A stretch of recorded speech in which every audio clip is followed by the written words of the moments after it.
Congressman Dana Rohrabacher sits down and shares with us what he's doing on the House floor, what he's hearing on the House floor, what he expects from the House floor, and what he expects from us.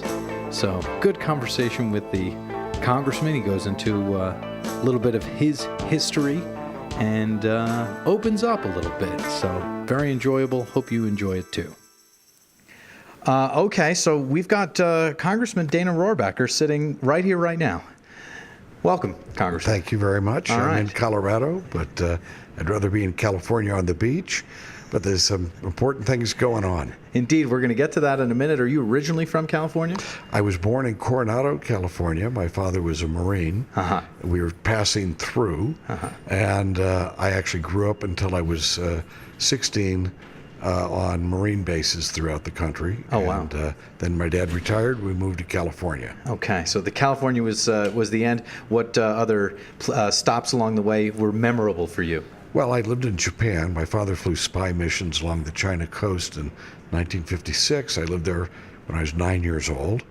And then, of course, I lived in North Carolina, where I spent a lot of time in the swamps, and it was great and for a kid. Right. And then moved back to California. Okay. And so you spent your formative years, for the most part, in California? Well, I don't think you're really a person until you get your driver's license, and that's the way we Californians think of it. I got you. And so I became a person when I arrived in California.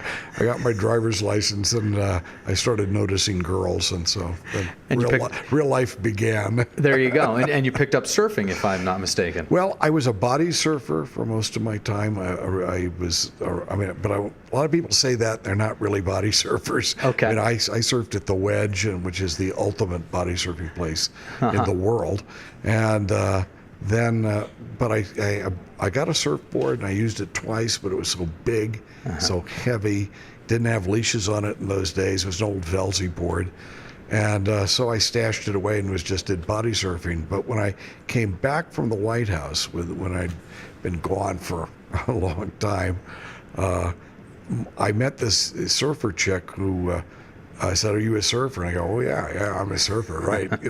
So she goes, she said, "Well, that's good, because I've actually enrolled you in a surfing contest now that you're going to be the congressman from Huntington Beach, Surf City." I said, "Oh my gosh!" I told her what I just told you. I used a board twice, and she says, "Well, my boyfriend and I are going out surfing tomorrow. Yeah. The boards are lighter, they've got leashes on them." And it's really a whole new way to do things. And come out and go surfing with us, and you'll get the hang of it. So I said, okay. And I did, and I'd been surfing.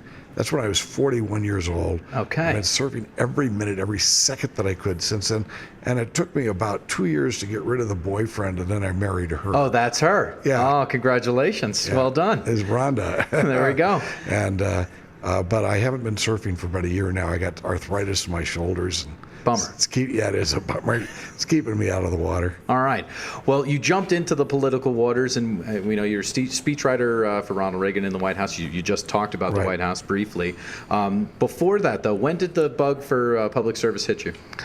Well, I was always out to save the world from communism, and did a lot of things in different places. I was not in the military, but I was in Vietnam for a while, and I was in Czechoslovakia in 1968, and that was my primary goal, was to defeat communism. Okay, defeat the Soviet Union, and then I after college, and I ended up going into journalism. I was a bum for a while. A surf bum, right? For at least a year and a half, and then luckily I have a good background. I was able to get myself back on the right path, and I got a job as a journalist, and I was a reporter, covered the SLA shootout, Pentagon Papers trial. I was way back in the 70s, and then when Reagan ran for president in 76. I had been a reporter for 4 years, and I had a good reputation, and they asked me to work on his campaign. I liked what he had to say, and went with him. Okay. And then he won in 80. I remember. And he had asked me to come back on board the second campaign, and he won. Yeah. And then I went to the White House with him for 7.5 years. You did tell an anecdote, in your speech just now. We're here at the NCIA event in Denver. But what was the biggest lesson that you took from President Reagan? Well, number one, he was a great writer, and I ended up being a speechwriter for the President of the United States. He taught me the basics of speech writing, which I'd been a writer, but I'd never written a speech for anybody. Right. I'd written all sorts of other things. And so he set that down, and he basically made sure, he said that discuss the principles and the philosophy that have led you to the conclusion, and then talk about the practicality. And that's what I did just today. Talked about the philosophy and the philosophical principles that motivate us in this battle to legalize medical marijuana, and yes, personal use of marijuana. And then what are the principles and what are the practical elements of it? So I learned a lot from him in that way. And you did a pretty great impression. I wonder if you would give us a little bit of that, if you don't mind. Well, just what is it that you want me to say? That's it right there. That's perfect. When you went into it, I knew that you were going to do a... Well, I always liked Dana. He was a free spirit, and all those other fellas, they were just too stiff. So you were known even back then for your free spirit. Oh yeah, I was. Yeah. So just to get on topic, because we don't have much time with you, you spoke about a coalition, and I want you to get into that. But you really are leading the way in the House in terms of medical marijuana. Why? Why did that become your issue? What was the moment? Well, it's a pro-freedom issue, first of all, and I have always looked at it and looked at the whole drug issue as being a freedom issue. But marijuana has both a freedom and a practical situation. It is such an enormous waste of limited resources to try to spend billions of dollars, which you're borrowing most of it from foreign countries, because we're in deficit spending. Right. To do that and to take people's time and energy away from problems that are very threatening to our country and threatening to the safety and well-being of our people. And we're not going to spend the money on terrorists or rapists or murderers or all these other things that threaten our well-being, but we're going to spend it trying to make sure that a weed doesn't get to somebody who's smoking it in his backyard. Give me a break. What a waste. So the first thing is, when I got elected, I was not committed to even voting for this. And in fact, I didn't think it would come up, but as it went on, the waste of this program and how it takes away from other things like a balanced budget or other needs that people have was so demonstrable I couldn't pass up this. This is important. And we like to talk about cannabis as medicine as often as we can. You did have one anecdote that I would love for you to repeat if you don't mind, because that put a patient right in front of you in your office. Well, there's two things on that, and that is, number one, my mother got sick, and she had to have her hips replaced, and after the operation, she'd gone through a lot of pain, and the doctors told me she was demoralized by all this pain. She wasn't eating, and would I come in and help feed her? And I did. And as I realized when I was feeding her, I said, she needs marijuana. I mean, she's depressed. This would help lift her spirits, and plus it would give her the munchies, which she really needs. Right. And so I realized then what a travesty it was that the doctors were not prescribing marijuana. Well, they can't, right? Yeah. I mean, so they go, oh my gosh, that's crazy. And then in particular, so I decided then that was something that I would be supporting for sure. This idea that we're going to leave people suffering because the government is getting in the way of a doctor giving a prescription to someone, saying this can help you. What an awful thing, that getting in the way of that. And then after about a year, I've been leading this fight. And this guy came into my office who was the quintessential conservative voter, I like to say. He was a retired captain in the Navy who is a pilot, who's a retired pilot, and he works with airplanes now. And I asked him, I said, look, how do you feel that your congressman is taking the point on medical marijuana? And I am being somewhat successful, because once you start being successful, that's when the repercussions start happening. And I didn't know if my constituents, like this retired naval commander or captain, what was he going to think? So he said, well, Dana, you don't know me very well. And I said, well, I know you're a very solid Republican voter, and I need to get your reaction. He said, well, I have 3 sons, and the day after 9/11, all 3 of them signed up and went off to fight the war against the terrorists. And he said 2 of them came back, and they were okay. But one came back, he'd been in an explosion, and he was having seizures, and every day was a horror story of watching our son go into seizures with nothing to do. The VA, we took him to the VA over and over again, nothing. And finally, a VA doctor gave us a little note, said, come and see me in my office off campus, and the address. We went to see him, and he said, look, I can't tell you this one in the VA facility, but your son needs marijuana. Here is a prescription. And here is the way to use it, and that should help him. So we did it, and he said, my son hasn't had a seizure since. And he said, and how do I feel about you being the point person on medical marijuana? He says, I want to come over and give you a big hug. Right. And you know what? That's getting out to the rest of the people in the society.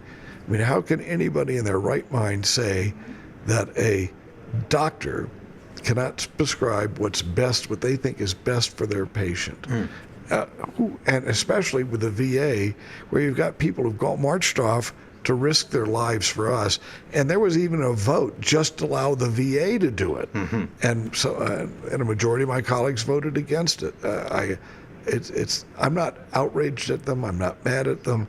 I'm just disappointed that that their soul could permit them to ignore this kind of suffering of people who've risked their lives for us. Absolutely.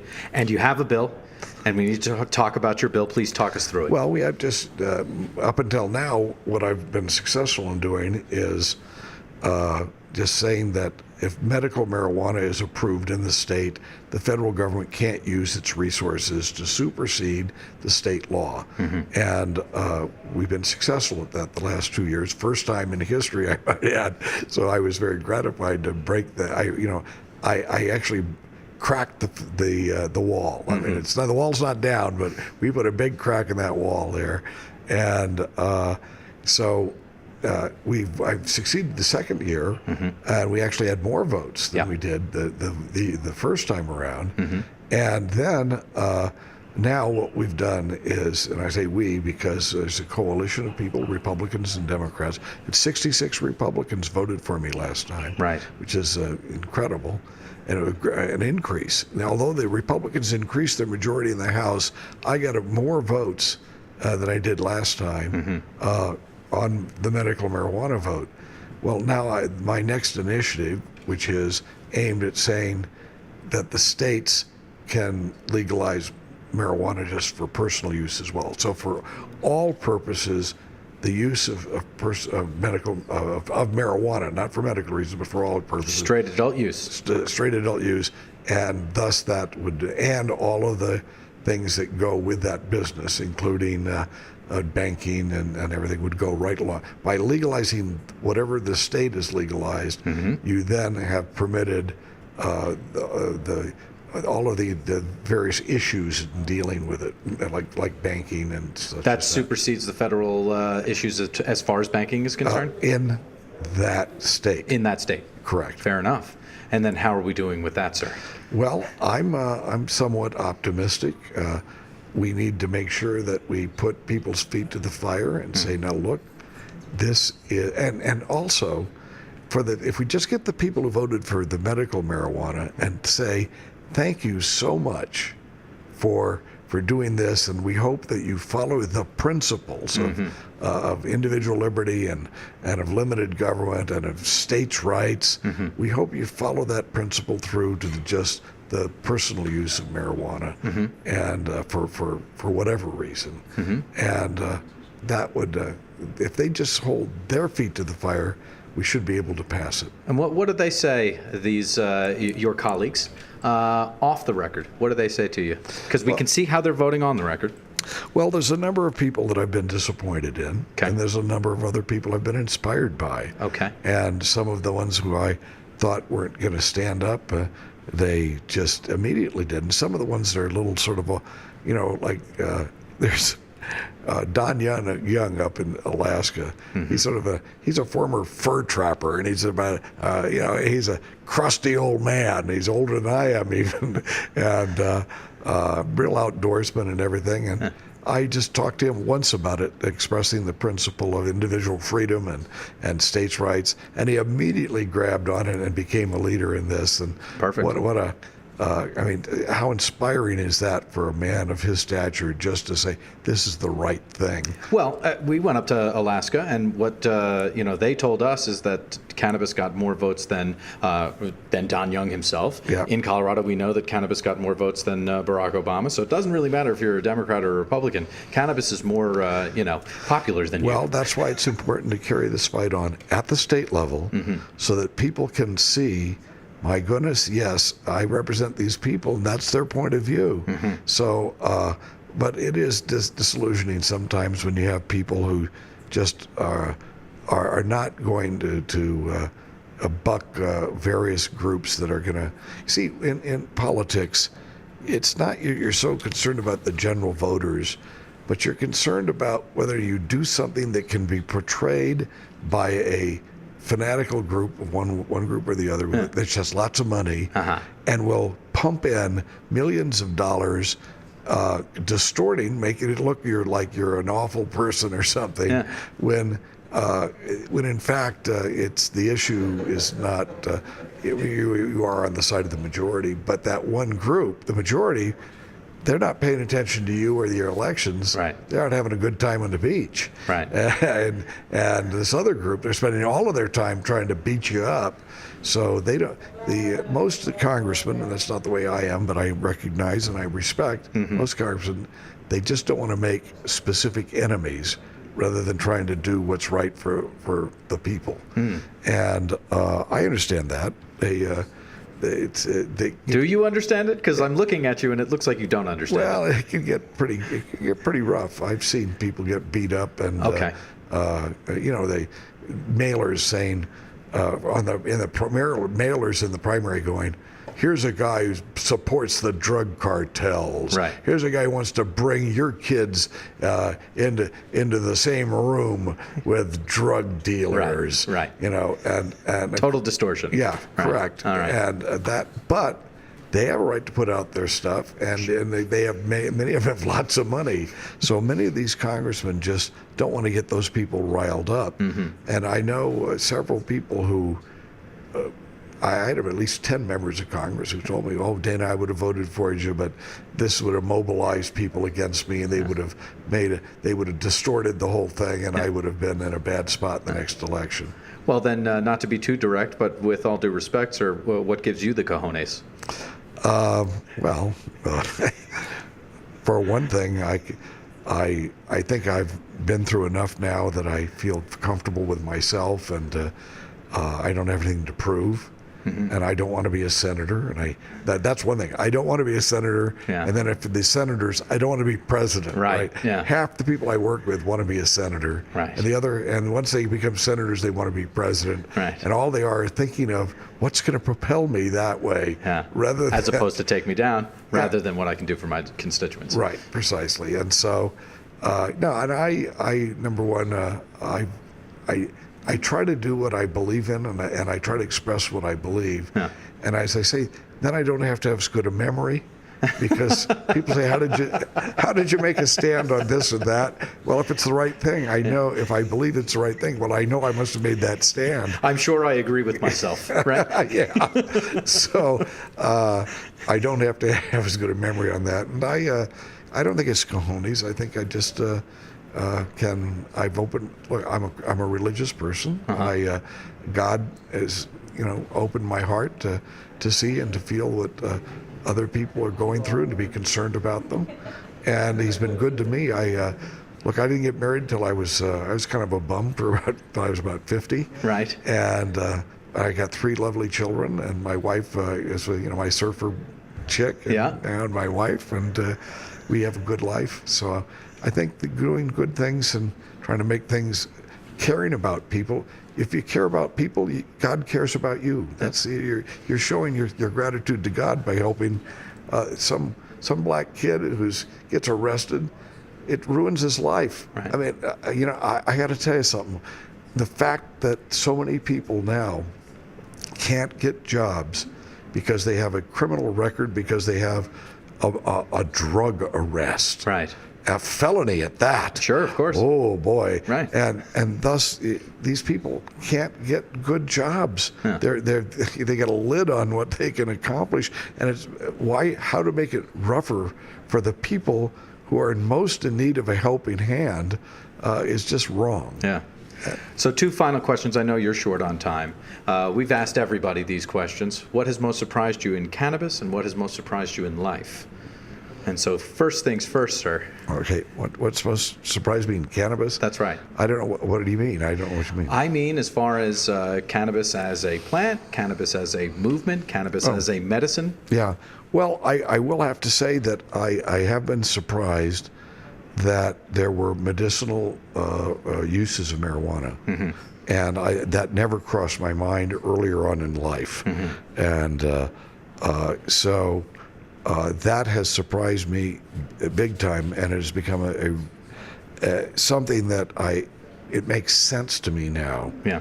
Because again, being a religious person, God gave us some natural things of how to deal with maladies that plague us. Mm-hmm. And from before we had big pharma or medical breakthroughs with chemistry, people were treating various things that they had, and now we're rediscovering that maybe cannabis was one of those things that our ancestors used to help with pain. Yeah. And who knows what was in the peace pipes, the Indians and things. Absolutely, and a lot of the folks that we've spoken to speak of 80 years of prohibition, specifically. Yes. What are your thoughts on that?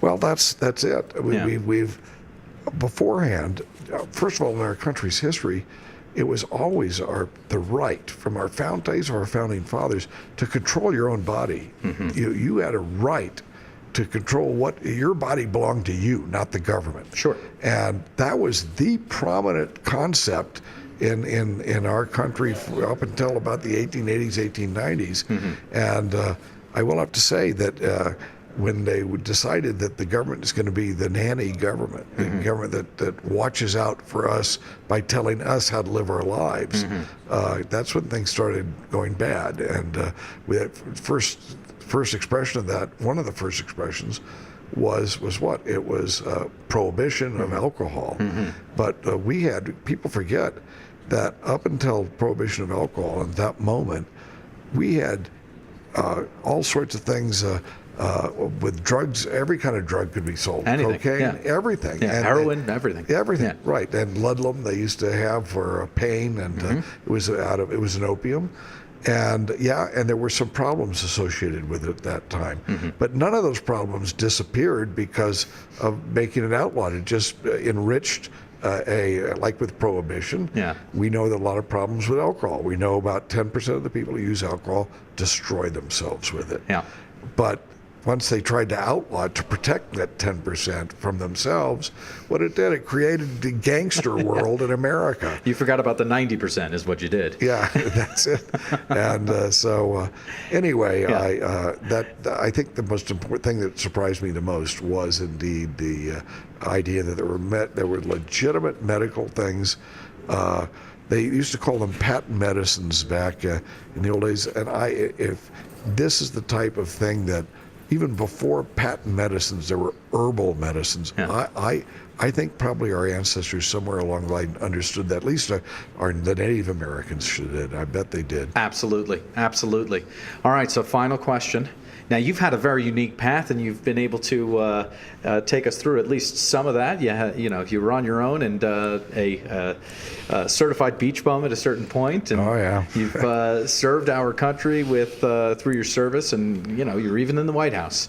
What has most surprised you in life? What has most surprised me in life that,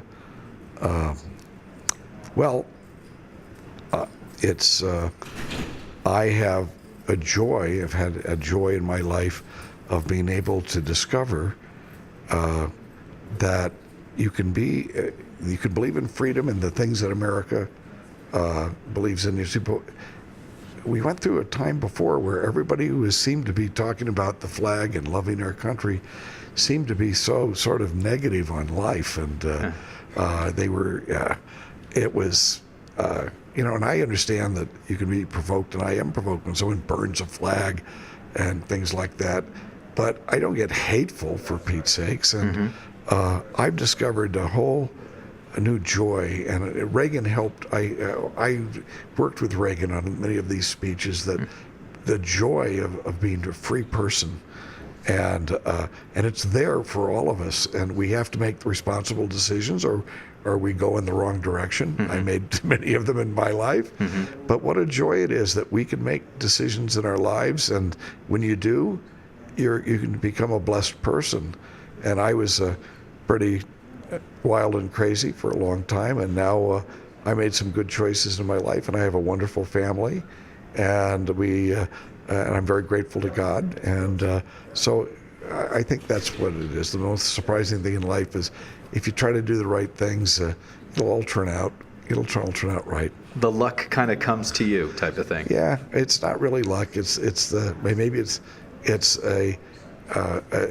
a where we talk karma and all that stuff. Sure. But it's more of a spiritual force in the universe that if you're trying to do good things, and you're putting the goodness in, and you're with that, there's a certain real benefit that comes from goodness.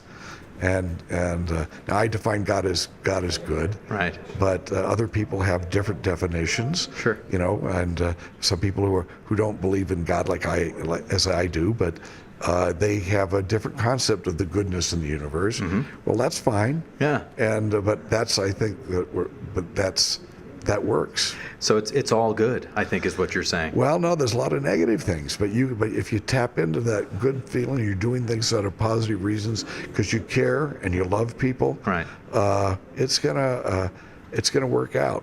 There you go, Congressman Dana Rohrabacher. Thanks so much for your time. Appreciate it. Okie doke. So there you have it, Congressman Dana Rohrabacher. Again, a pleasure, as I'm sure you could tell, to sit down with him and have him take us through, what he's been up to through his life, and not a bad Ronald Reagan impression to boot. So Congressman Dana Rohrabacher really appreciated it.